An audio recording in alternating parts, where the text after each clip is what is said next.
Okay. You ready to go then? All right. What is an abundant life? Can we achieve a lifestyle of abundance and still serve God? Isn't it bad for us to want more out of life? We want to live under the shadow of God's wings, but isn't that an immediate vow of poverty? For that matter, how do we live beneath the shadow of His wings? Does anyone really know? Is it literal or just a metaphor? Are we just to dream about it and never really hope to achieve it? A woman once told me that she gave the Father, the Son, and the Ghost equal time when she prayed and worshiped. She said that she would hold a pillow against her, then she would spend equal time worshiping her gods. She said she would hug and kiss them and imagine that she was spending time with them. And then after telling me this, she then went on to tell me that she worshiped one God because the three were one. Let that sink in a minute. So, shouldn't she put three pillows in one pillowcase? But then, doesn't that become four gods? The Father, the Son, the Ghost, and the Holy Pillowcase? All jokes aside, really, all jokes aside, and I do hope she will forgive me for making light of her endeavor. She was absolutely serious about this. So I want to get serious about it. How is her actions with a pillow any different than that of those who prayed before idols? Are the idol worshippers not using the idol to help them imagine their God too? The more important issue here, to me anyway, is that she thought that if she imagined her relationship with God, there would be an actual relationship. But think about this. Can we actually have an intimate relationship with someone who we never see, someone who never speaks to us or touches us? I mean, seriously, how long would our marriages last if this were the case with our spouses? The name of this message is Cover Me. Subtitled, Why I Cover My Head Like a Jew, which is also subtitled, God's Prosperity Message. I'm sorry, I've been in a mood this week. All right, please stand and cover yourselves for the reading of our scriptures. For those of you who do not know, I am tethered. I have wires hooked to me. And if I try to stand, I will most likely be shocked very, very bad. I don't like being shocked. So anyway, it is not a law of God. God did not command us to do these things, but there's a reason why we like to do these things, and I'm going to talk about that today. We begin with Malachi, better known in the Western world as Malachi, chapter 4, verse 2, which says, V'zarha lachem yireh shemi shemesh zedakah, I'm trying to say another word, umarpeh bichnapeha v'zatem ufishtem ke'egle marbek. Our next verse is Tehillim, or Psalm 91:1. Yoshev beseter elyon bezel Shaddai, here it's Shaddai, yit lonan. And then our last one is Tehillim, or Psalm 91:4. Be'evrato yasech lach ve'tachat kenafaiv,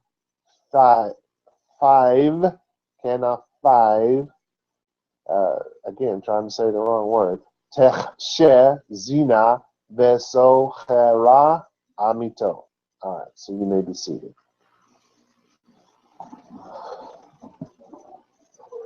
A little tongue twisted this morning for some reason.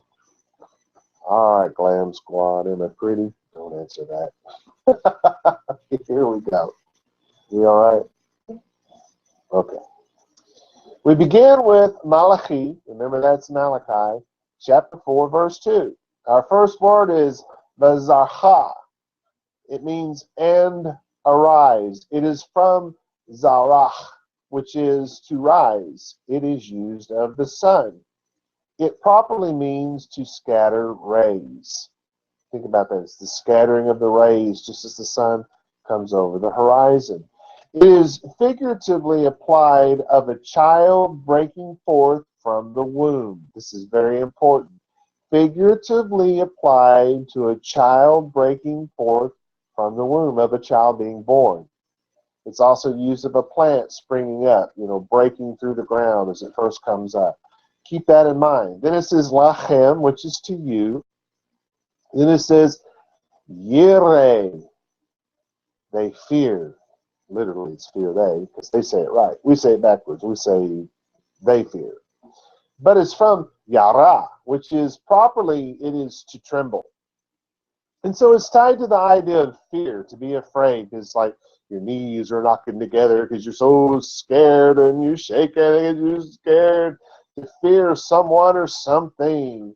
In the same manner of verbs of fleeing, because you're afraid, so you're running away, right? To fear is also to reverence as one's parents. And of course, in the Western world, what did that get turned into? You got to be scared of your parents. Well, I had a parent that was really someone I should be scared of, right? Because he used to beat the stuffing out of me every chance he got. So I feared him, but I didn't reverence him. He wasn't worthy of respect of any kind, right? So you see where this is getting a little perverted here, I hope. This is not that kind of fear. This is the reverence kind of fear. You should reverence your parents. They should not scare you half to death. To fear God is to reverence him. But the better explanation that they give is to tremble for joy, to flee to him, to run to him. So it's like, to put it very plainly, it is like the trembling of newlyweds on their wedding night. I hope that's clear enough, yet sensitive enough for everyone in the room. The next word is Shemi. It's, of course, from Shem. So in this case, it's name me, or my name, right? The name in anyone's name. In other words, their authority. Now, there's all kinds of stuff. If you look up this word Shem in any English lexicon, they're going to, a celebrated name, fame, one who makes a name for themselves, one who acquires a good name, a good reputation, blah, blah, blah, blah, blah, blah, blah, blah. None of that has anything to do with ancient Hebrew. None of it.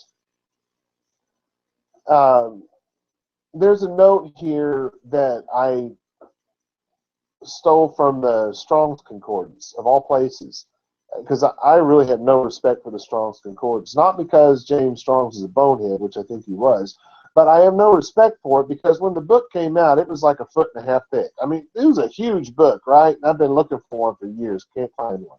It was a giant book. Now, you can get one that'll fit in your top pocket. What's that tell you about the work?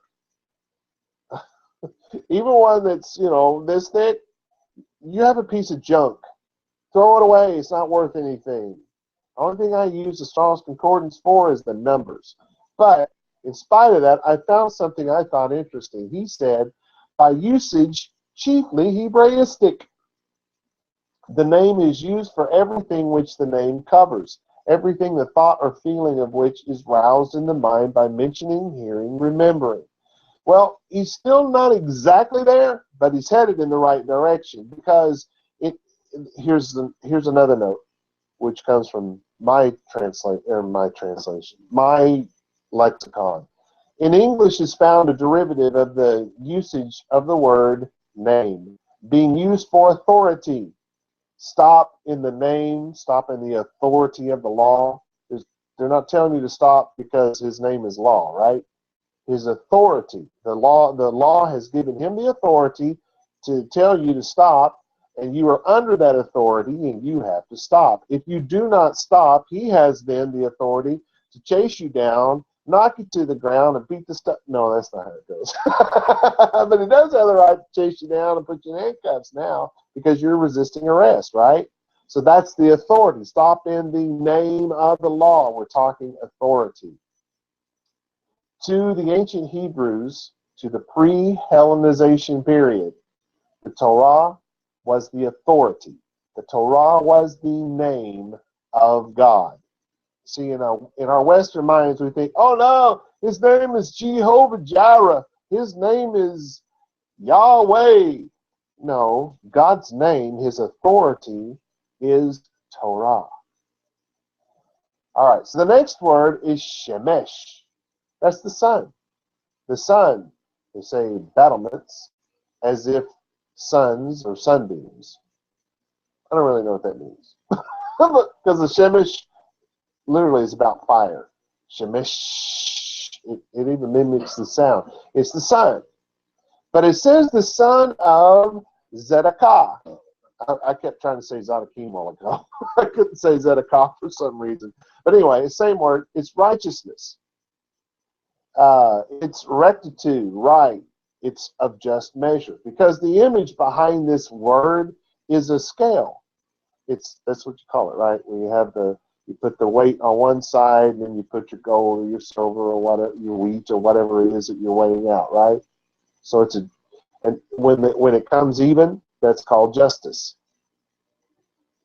So when someone's been wronged and someone is being punished or forced to pay a fine or whatever, the wrong tips the scale. And the judge comes in and brings it back into justice. The idea is not that this guy, you've been wrong, and so now we're going to flip it this way. No, that's a pendulum swing. That's not justice. To bring it back to the center is what a judge is supposed to do. They've long forgotten their jobs in our world. Anyway, it's a justice of a king is showing both in punishing the wicked and in freeing, vindicating, and rewarding the godly.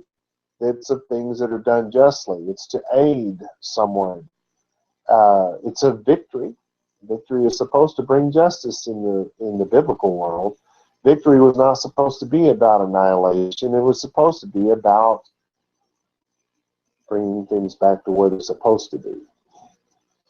They say in use of private persons, they say its righteousness is, they call them piety or pious. Those are words that are predominantly began to show, well, they've shown up ever since the English language started, but what they did was take the word Torah observance and change it to piety, trying to wash it down, trying to get rid of Judaism. And let me explain something to you. Right here to my right, I have a set of books. 1, 2, 3, 4, 5, 6, 7, 8, 9. 9-volume set, and most of the books are, can you see that? Yay wide. One of them is a little bit smaller, but the rest of them are pretty big. It's the Theological Dictionary of the New Testament. It's called Kittle for short by most people. It is, on the one hand, the greatest source of Greek work done on the New Testament. And on the other, it's the most straight out of the pit of the hell destructive force that's ever been placed on the Christian world. And I say that because the guy who wrote it, he was a member of the Nazi Party.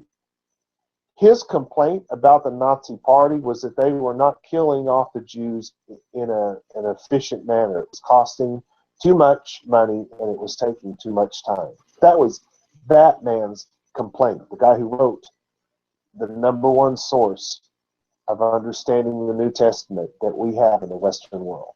That was his complaint. And when you read his work, he talks about how nasty the Jews are and how God replaced them and got rid of them and brought in the Christians. He's the one that started that garbage. Paul did not start that. Peter did not start that. None of the apostles started that. It's not in the New Testament. This man started it. So even though his work in Greek is unmatched by anyone, his spewing of the hatred toward Judaism is unmatched by anyone, even Hitler. Because Hitler killed a few. This man has destroyed an entire religion. All right? So it's guys like this that changed Torah observance to piety.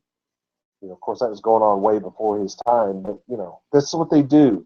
So when you're seeing piety in something written in the 17, 18, 1900s, change it to Torah observance, because that's what they've done, is change it from Torah observance to piety. So it's a Torah observance and virtue. And they're only used biblically of those who lived according to the Torah. It is from the root Zadok to be right, straight. In other words, it's as of a straight way or a straight path. Why do they say that? Why would you talk about right being a path? Well, when God met with the children of Israel at Sinai, you guys know what is Sinai? You hear it? Sinai, that's how you pronounce it properly. He gave his law through Moses, verbally. And all of the people got together and said, everything that God has said, we will do and obey. We'll make it happen. That's what that means. We'll do it. You tell us not to bow before idols, we'll do it. You tell us not to have 3D images, we won't have stuffed animals in our homes. We won't have our little girls having Barbie dolls and our little boys having G.I. Joes. It won't happen. That's what they promised, because that's what that stuff means.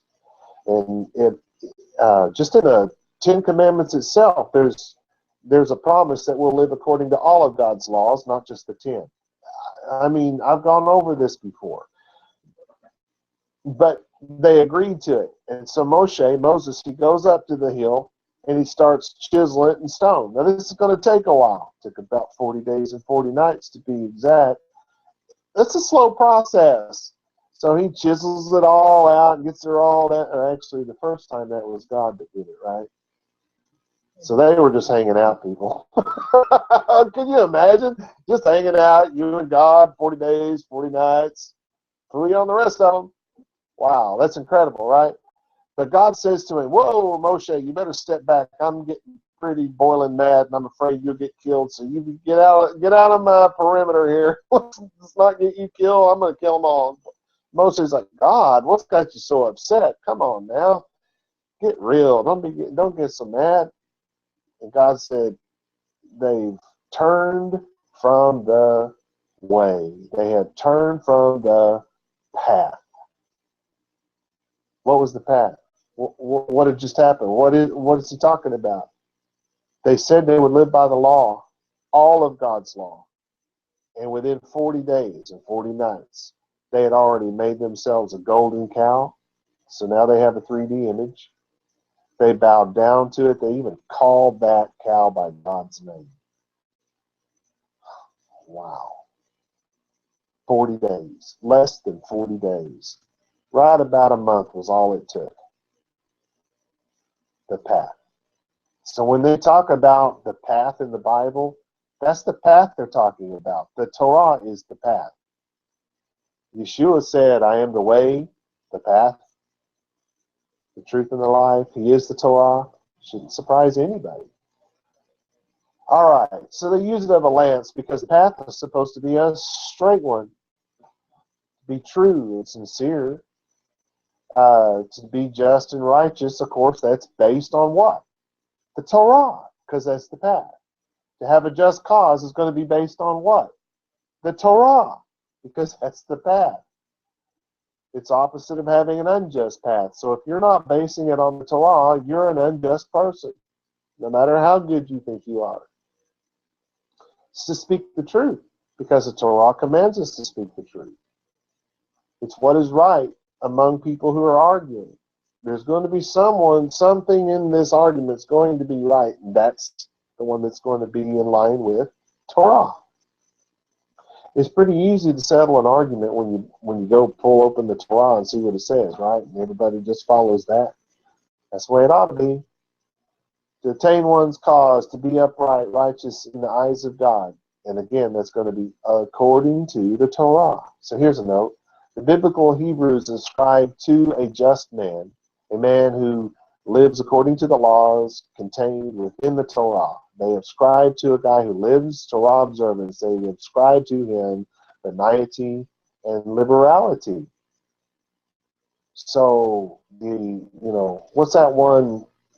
I forget. There's one in the New Testament where it says, "Don't return to the entanglement of live in the liberty. Don't go back to the." I can't even think of the verse. But when you think liberty, you should think Torah observance. How would you get that? You're living under this law, and you've been all legalistic and living in bondage. Okay, let's put it in real terms. Let's say that you live in America, and they have these things called the speed limits. Those are law, right? When you agree, that's actually a law. And it says you cannot go over 55. That's what that sign that just says 55, that's what that means. That's your limit. So if you're driving down the road going 65 miles an hour and no police see you, you're getting away with it, right? It's no biggie. But see, you're living under the curse of the law. You're living under real bondage. Why? How's that bondage? I'm living free. No, that's bondage. Because one of these days you're going to get caught, and they're going to give you a big old fat whopping ticket. Bondage. That's real bondage. Now, if you want real freedom, what do? If it says 55, you drive 55. And you never, ever have to worry about the red lights in your tail light, or in your, what do you call that? Rear view mirror. We've got it completely backwards. The Christians are utterly backwards on this. They think that freedom is bondage, and they think that bondage is freedom. But the Jews had it right. And they call this living by the Torah, they call that wisdom. Biblical text only refers to the Torah observant as righteous. All others are unrighteous. You either are or you're not. And that's the way the Bible works from cover to cover. Okay, so I don't know if you caught this so far, but we're talking about the rising of the sun, the breaking forth of the sun. We have the breaking forth or the birth of the sun, which is the light of the world, right? Doesn't the sun light the world? So we have the birth of the sun. Thus, the Son of Righteousness is idiomatically used as the Mashiach. The Mashiach is the light of the world, breaking forth from a woman, God manifest in the flesh. Our next word is umarpe, which is with healing. It's to heal. It's to heal a disease. It's to heal the blind, the lame, the deaf, the mute. Yeah, because mute would be dead. Mute. All right. To heal, to raise the dead, could be even thrown in there, right? It's of refreshing, both of the body and of the mind. It's deliverance from calamity. It's what they call remedy. Properly, a relaxed mind, hence tranquility of mind and meekness. So this Son of Righteousness, this Mashiach, is going to be born of a woman, and when he's born, when he breaks forth, he's going to have healing. He's going to have tranquility of mind. It's from the root Rapha, which is to cast, to throw, casting forth, throwing down, to let fall, especially the hand, to let the hand fall, to decline as the day ends, right? It draws to a close because it's falling off. Used of hay in a fire, because if you pile it up and burn it, it does what? It falls down, right? So you're getting the idea to desist from any person or thing, to fall away from it, to be let down, especially of the hand. And they give an example in 2 Chronicles 15:7. Let not your hand down. It's an idiom. Don't be lazy. But here's the usage that connects to this word. To heal a land is used idiomatically of restoring the Jewish covenant, and thus Torah observance of the children of God.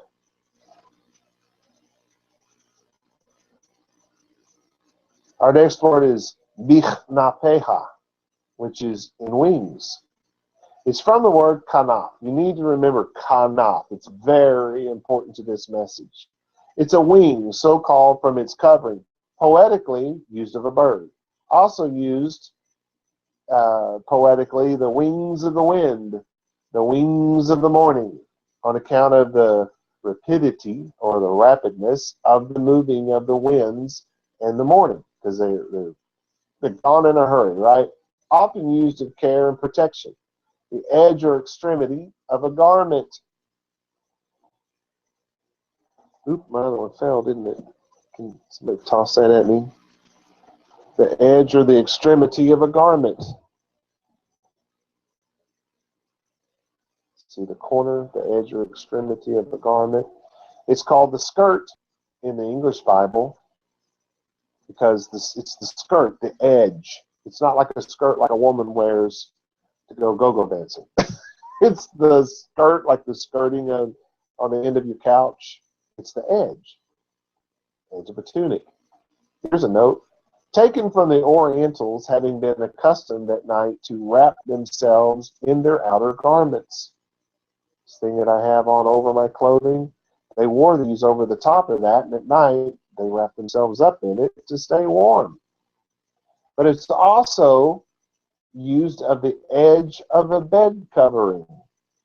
Because in the ancient Hebrew world, their bed coverings were basically what I'm wearing. They were a talit. And so they always had the fringe on the end of their beds. Because it's something that you wrapped yourself up in. So they had it on their beds as well. But generally, that all came about, I think, because of the talit. So then our next word is vizatem. It's and go forth, you, literally, and you will go forth. It's to go out, to go forth, to germinate, to expand as a plant. They use in the sense of going out when speaking of men and other things, especially to go out, to go forth, is used of soldiers going to war. And similarly, shepherds going out against wild beasts. So what are we talking about? We're going out courageously. It is to go out of a city in order to surrender it. Of course, that's the opposite of courageous. I probably said enough about that. Then we follow that with ufishtem, which is and proud you. And so you will be proud, right? You will go out proudly. You will go out, what was that other word? Courageously. It's from the Hebrew word kush, to be proud. Then used of a horseman leaping proudly and fiercely, like horses and bulls. Now I put this in here so you can see it in a more modern way. It's like horses and bulls released from a stall in a modern rodeo. Thus, if used of humans, it is leaping and dancing from joy and freedom, or it's the leaping and the going forward in a fierce. Oh man, I'm having trouble thinking of certain words today. In a ferocious manner, you're leaping towards somebody, right? It can be that too. It doesn't have to be a good thing. It can be a negative thing. So here's another note. Some of us have the running around and jumping and kicking wildly part down. I don't know. Am I here all by myself today? The next word is ke'egle, which is as calves. It's a baby cow, right? Calves, and it's the word comes from roundness because cows are round and tend to have big bellies, but it's of a stall-fed or fatted calf, so that's where you get the roundness in this particular. But they're talking about pampered, well-kept cows, right? Then it says eglah, and that word is a calf properly. Oh, it's from that word. What am I saying? It is, so it's the same word, but it's a calf properly one of the first year. So we're talking about a young calf. It's a bullock, a steer, a heifer, used of a heifer broken into work, which what that means is a heifer that's giving milk or one that's yoked to a plow, something that's working. But it's at least of the first year. It's not of, they may call it a calf, but the root word is of more of a grown calf. So we really shouldn't, I guess, be connecting this with a young one, but it should be of a pampered, grown-up one. Then it's followed with marbek, which is from the stall, a stable or a stall in which cattle are tied up. It's from the root ravak, and you won't find that unless you look between number 7258 and 7259. It's because it's an unused root. To tie firmly, to bind fast, especially an animal. So it's of a place that binds this animal, and we're being compared to that. So something that binds us, something that ties us down. Here's my amplified translation. Remember, this is Malachi or Malachi chapter 4, verse 2. And to them who tremble with anticipation at my Torah. Remember authority? The Mashiach, the Son of Righteousness, will burst forth from his mother with physical healing, deliverance, tranquility of mind, and meekness in the corner of his kanaf. The skirt, the wing. Remember that, the wing? All right. What wing does a human have? Well, you could say the hands and the feet, the extremities, the corners, the edges. But we're really talking more about their outer garment, the talit. This thing. Yeah. I got stuck, sorry. Make sure you're seeing this. You see how this is squared off and it has a corner, and then from that corner it has what's called a zitzit, a fringe hanging from it, because it'd be like this. That's the kanaf, this part here. So he's going to be born with a talit on? No. Healing is in his hands. Get it? He will be born with healing power. He's born with it. He didn't just discover it one day when he was 12. No, he was born with it. And you will go out, it goes on to say, germinate, expand, and conquer courageously, bucking and leaping proudly in abundance from the stall. So it's like a stall-filled calf. That's abundance. Here's the regular translation. And to them who tremble with anticipation of my Torah, the Mashiach will be born with healing in the corner of his kanaf. And you will go forth, speaking of those who tremble, you will go forth in abundance from the stall.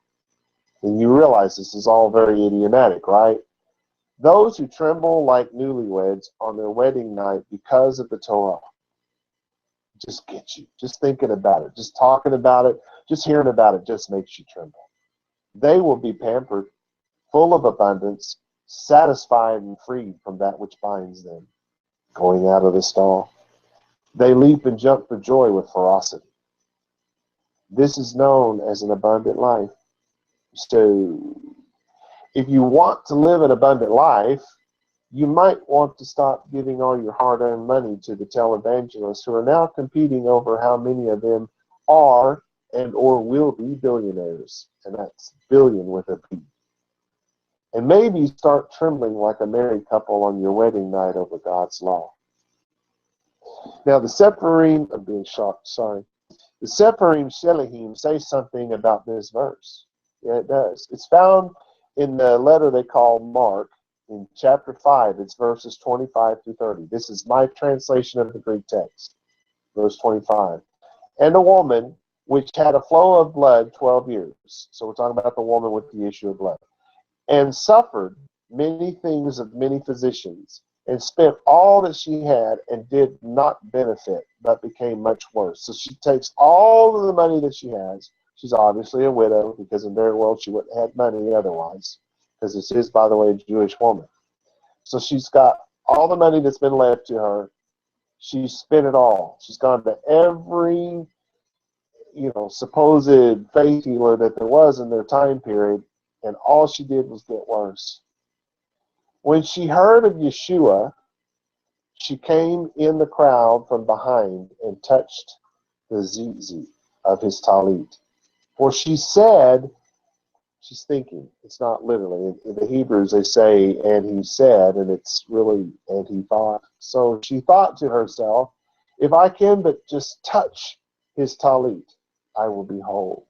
And immediately the fountain of her blood ceased, and she knew in her body that she had been healed from the disease. And immediately Yeshua, knowing in himself that power had gone out of him, turned into the crowd saying, who touched my talit? All right. So I want to talk about what she did. If I wear a talit like he did,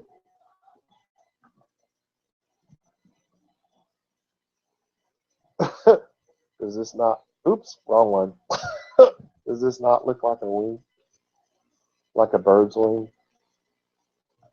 Are you seeing it? So she reached out and she touched the kanaf. And when she touched that, she would have grabbed that tzitzit right in her hand. If she can just touch his kanaf, she knew she would be healed. Why? Because she knew that the Mashiach would come with healing in his kanaf. Do you get it? She knew he was the Messiah. So why would Yeshua make such a big deal out of this? Why would, who touched me? Hello, he's the Mashiach. And if he's the Mashiach, he's God Almighty, right? You know that, right? Because God said, I am Yahweh God, beside me there is no Mashiach. There is no salvation. There is no Messiah. God is the Messiah. So if this is him, then he knows all this. So why is he making a big deal? I don't know. Somebody I don't know. This woman went 12 long years with this disease, and she went to every witch doctor and tried every snake oil that she could find. And never did she find any healing until she reached out and touched the kanaf of God Almighty. Because she knew that the Son of Righteousness would come with healing in his kanaf. So her faithfulness in looking for the cure had made her whole. Because her faithfulness led her to that day and to that moment where she recognized Malachi chapter 4, verse 2. So, in reward of her breaking yet another law and touching him when she was unclean, she got to announce to the whole world, this is the Messiah. Pretty cool, don't you think? Let's move on to our next verse, and that's Tehillim, or Psalm 91, 1. It says 91. I don't know where 29 came from. Anyway, our first word is Yoshev. He dwells. Literally, he dwells. It's to sit down. It's to be seated. It's use of places. It's to sit on a throne, as he sits on a throne. That doesn't mean he's literally sitting on a throne, right? Because let's say you're king, he gets off his throne, and he goes to bed. You could still say he's sitting on the throne. Why? Because it's idiomatically used to mean he's the king. He's still the one in charge. He doesn't lose his authority just because he gets off the throne. So we need to understand that. So it's used of judges because they sit in the seat of judgment. It's in the old days, in the Bible days, the seat of judgment really was a throne, even though they weren't a king.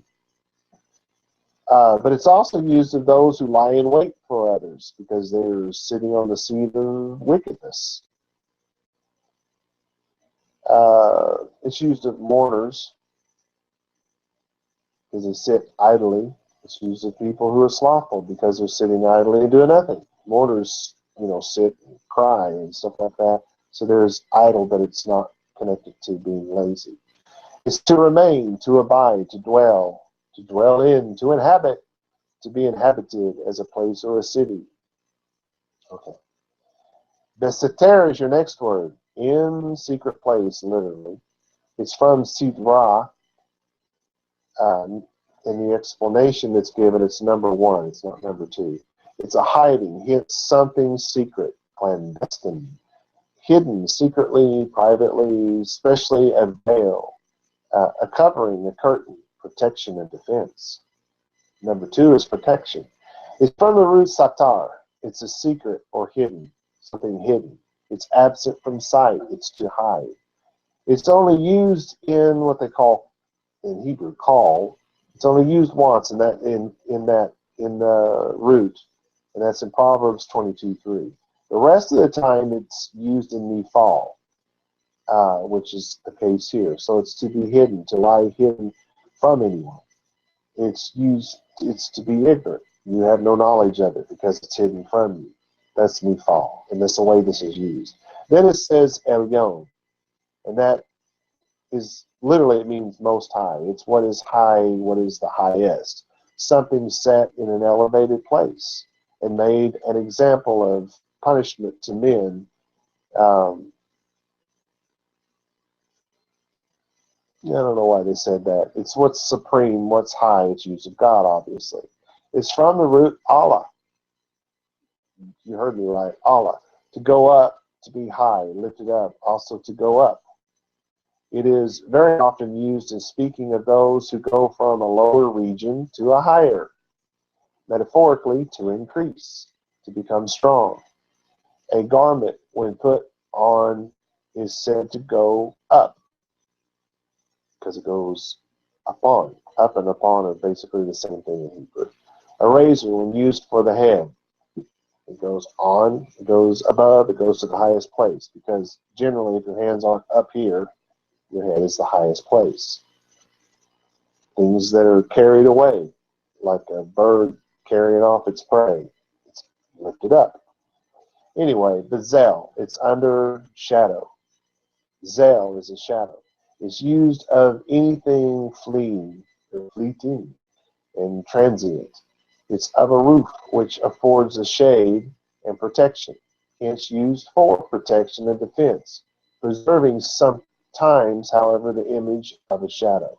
It is from the root zalal, which is to perish, to be hid, to disappear, to be buried, all from the idea of tumbling downwards, to be shaded, dusky. Then it says Shaddai. Now it doesn't say El Shaddai, it says Shaddai, which it means my path. Let me put it that way. Literally, it's used of God as being the giver and intimate sustainer of life. It is from the root Shaddad. And now I know some Hebrew guys will jump up and down, but hear me out. It's from the root Shaddad. It's to cast forth, to shoot, to pour out, to irrigate. Thus, it is the teat, the path. Now here's my note. Those who say that Shaddad should be the root are overlooking the fact that when used as a verb, when Shaddad is used as a verb, it is only used in the negative in the Hebrew Bible. And thus, the meaning would become God the Violent One instead of God Almighty. So, so the root is Shaddad, not Shaddad. That's all I'm saying. Our next word is Yit Lonan, which he shall lodge. It is from the root, or from the word rather, loon, like Looney Tunes, except without the E-tunes. It's loon, to pass the night, to lodge. Used of inanimate things, as of food, when kept to the next day. Also to turn in order to lodge, to tarry, to dwell, to continue. He that remains here, not he that comes and goes. So here's my amplified translation of Tehillim, that's Psalm 91:1. He that sits down, inhabits, remains, lives and occupies the secret place, hidden behind the veil of the supreme Most High God, will continually spend his nights in the protection, defense, shadow of his path. Here's my regular translation. He that remains in the secret place of the Most High dwells under the shadow of his path. The secret place of the Most High is not a place where we go and hide from the darkness of this world. The darkness of this world is ever before us. The secret place of the Most High is a place of intimacy. It is a place of warmth, comfort, touch, and sustenance. All right, so let's move on to Tehillim, or Psalm 91:4. We begin with Be'evrato, which is with feather he, literally, so it's with his feather. Evra is the word, and it's a wing feather. It's not a whole wing. With which birds soar, it says, such as that of the eagle, the dove, bird feathers. It is distinguished, though, from the wing itself. So it is a feather, not wings. It is a feather. Poetically ascribed to God, of course. It is from the root avar, which is properly to strive upward, to mount, to soar, from the notion of above, being over, and hence of passing over, surpassing. All right. Then our next word is yasech, which is Literally, he covered. So it's from sahah, which is to weave, to interweave, especially bows to make a hedge, or to construct a boot. Hence, to hedge, to fence, to cover, as both booths and hedges are made to protect and guard persons and gardens, to protect, to cover over, and properly indeed used of bows and trees, to cover, to hide. So it is the image of the wings folding together and intertwining at the tips. A feather, so you take the feathers and you interweave them, and you've made a fence. The next word, of course, in Hebrew is lach, which means to you. That's followed by the tahat and under. It is from tahat, which means it's the lower part. It's that which is below, beneath, under. It's what you think. Then it says kanafai.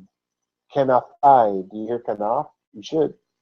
That's the root word, kanaf. The wing, so-called from its covering, poetically used of a bird. The edge or extremity of a garment. It's called the skirt. Remember that, the tunic, taken from the idea of the Orientals wrapping themselves in the talit at night. Then we go to techsheh, which is shall take refuge. It is from hasa.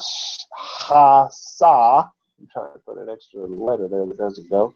Properly, it's to flee, especially to take refuge, to flee somewhere for refuge.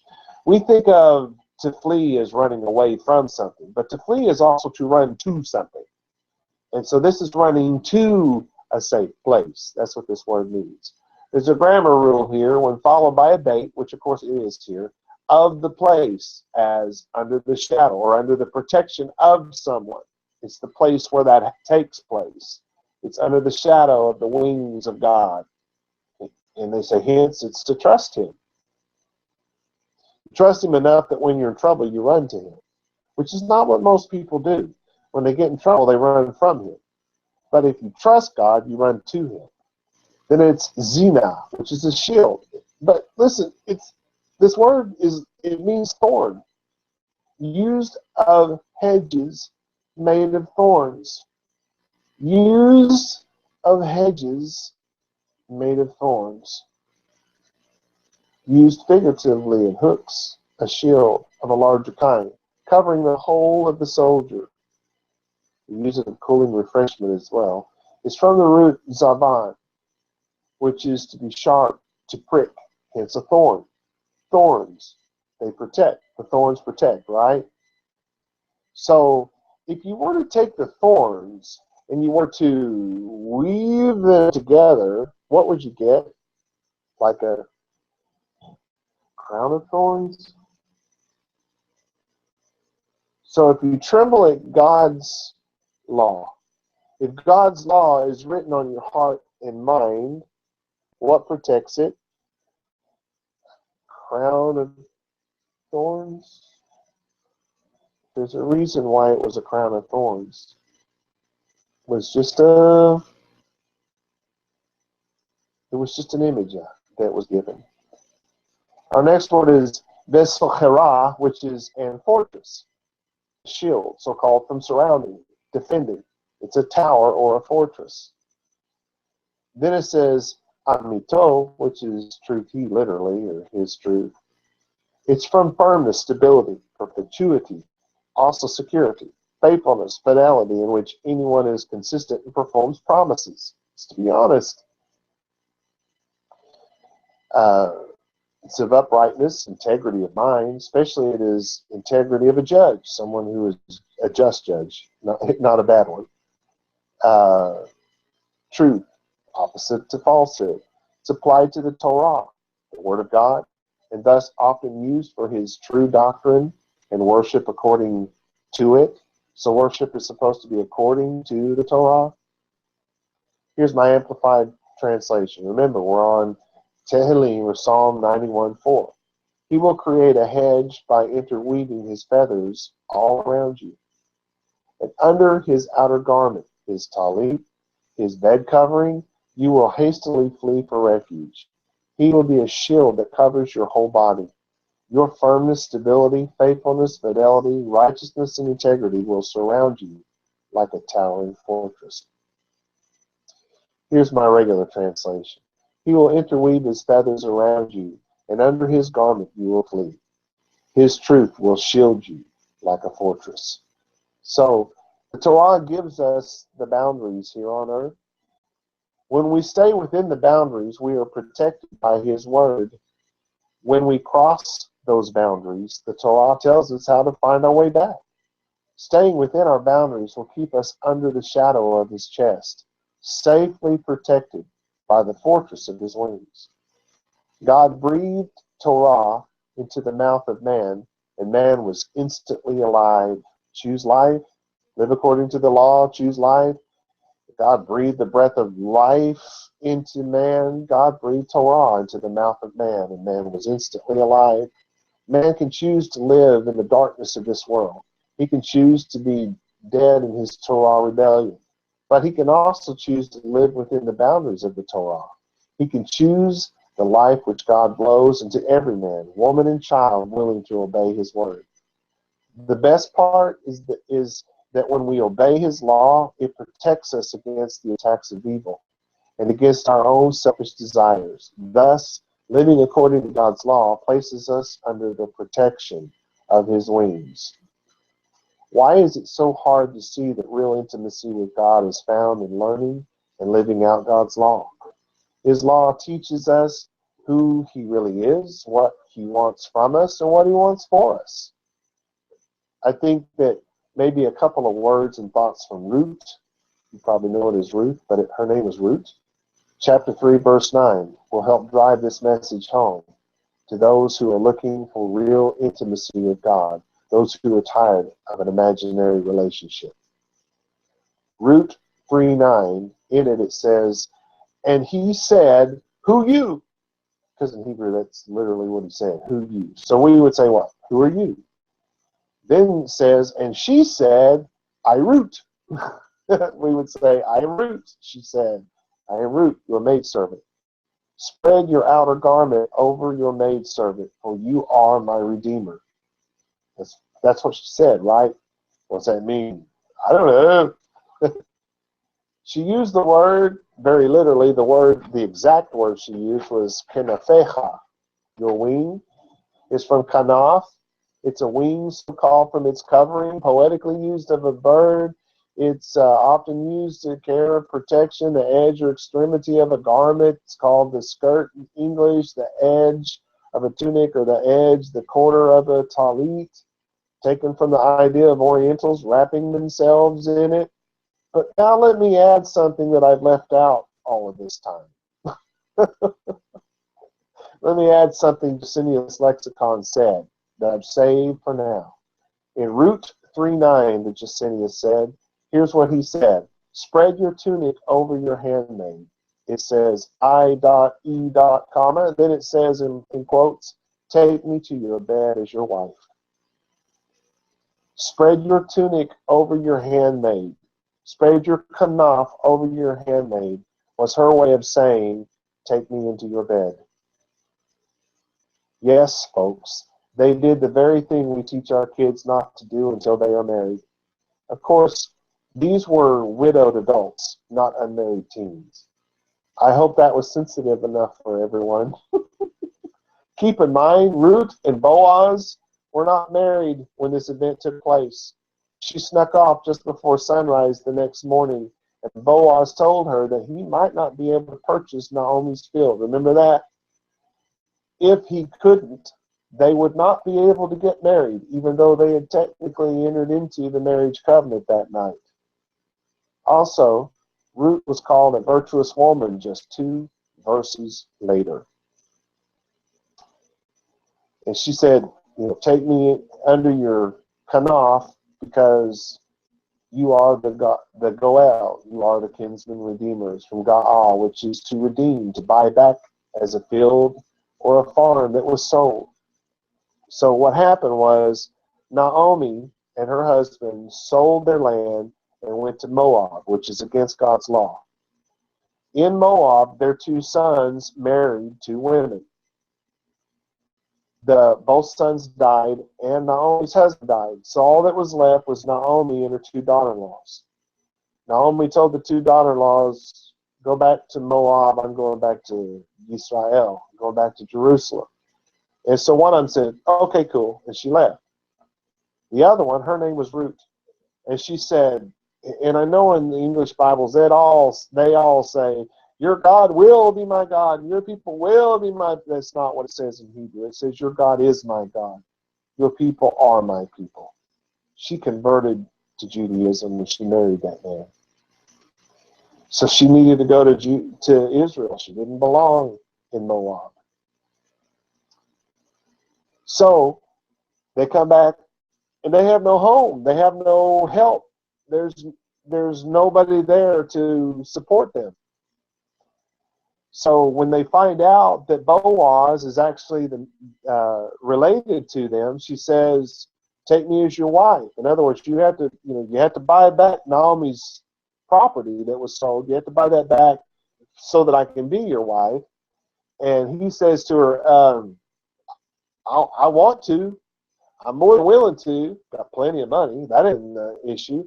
But there is somebody closer to you than me. So he gets the right before I do. So he's telling her, I'm going to go try to become your husband, but this may not happen, even though we've already literally entered into marriage. So she's okay with that. He's okay with that. And 2 verses later, she's called a virtuous woman. I think I've said all that needs to be said about that. And then there's number 4 in Justinian. It says, since by the law of Moshe, it was also the office of the next of kin, which Boaz was the second line, not the actual next of kin. When a man died without children, because both of these women, their husbands died without them having any children. So the law of God says that the nearest kinsman is to marry the woman. And even though that was supposed to mean the next Torah observant, the nearest to her. In other words, the one that cares for the most, who's Torah observant, is supposed to take her into his, take her to marry. And there was one that, at this point, they're already taking things literal, and it's like, oh, it's got to be the next one who's the closest to you by family blood, which is not what God meant. But that's the way they were doing it. So he's like, well, there's one that's closer, so if he decides to take you, you'll have to marry him. So the right of redemption went to the nearest relative. So in verse 13, Boaz says, if there is a closer relative and he is willing, let him marry you. He's in front of the judges when he says this. But if not, basically he said, you bet I will. So Ruth, chapter 3, verse 9, it says, and he said, who are you? And she said, I am Ruth, your maidservant. Take me into your bed and make me your wife, for you are my Redeemer. In case you missed it, Ruth popped the question. So do you think she got down on one knee? Do you think she had a ring? Does this mean that she got to stomp on the glass when they did get married? Oh, wait, they didn't do that back then. Do you see now that the terminology hasn't changed? Do you see that Torah observance is the marriage covenant with God? Do you need more proof? Well, how about Yehezkel, or Ezekiel as it's known, 16:8. This is God talking. God said, and I passed over you. He's talking about Israel. And I passed over you, and I saw you. And behold, your time was the time of the beloved. And I spread my kanafi, my kanaf, I spread my skirt over you, and I covered your nakedness. And I swore to you, and I entered into covenant with you, says the Lord Yahweh, and you became mine. You became my wife. How do we place ourselves under his wings and lay against his chest? It's all a metaphor, right? Well, let's take a look at something Rabbi ben Yosef said in the Sepharim Shelahim. It's found in Levi or Matthew chapter 6, verse 6. But when you pray, cover yourself with your talit. In English, it says in your prayer closet. Let me show you how to do that.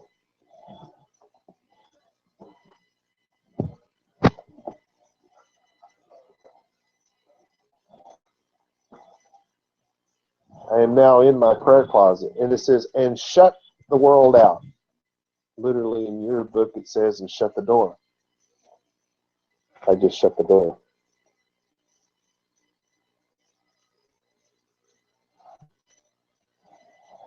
Pray to Yahweh, which is in secret. He's in the secret place. And Yahweh, which sees in the secret place, will reward you. How do you live a peace-filled, abundant life? You tremble in anticipation of his touch. Reach for the corner of his skirt. Follow him. Imitate his manner of life. Stay within his boundaries. Talk to him. Ask him to be your Redeemer. There is no closer kinsman than the Mashiach, and he wants you badly. Run to him. Get there as fast as you can. Live your life at the breast of the Most High God, in the shadow of his wings. You can spend your nights in the shadow of your sorrow and the disappointment, or you can spend your nights with your head on God's breast, listening to his heartbeat.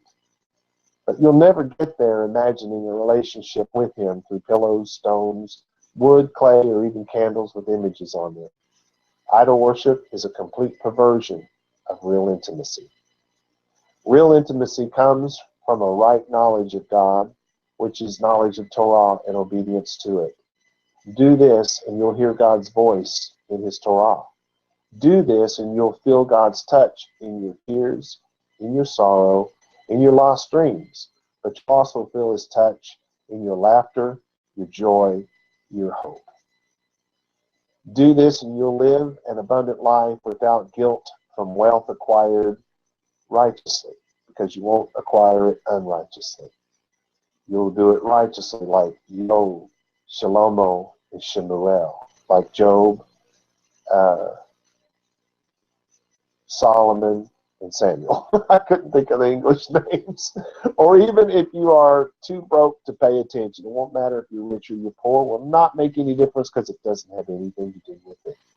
The abundant life is reserved for everyone, no matter their station or situation in life. All they have to do is learn it, live it, and in doing so, they will be loving him and be loved of him. Shalom, Beshalom.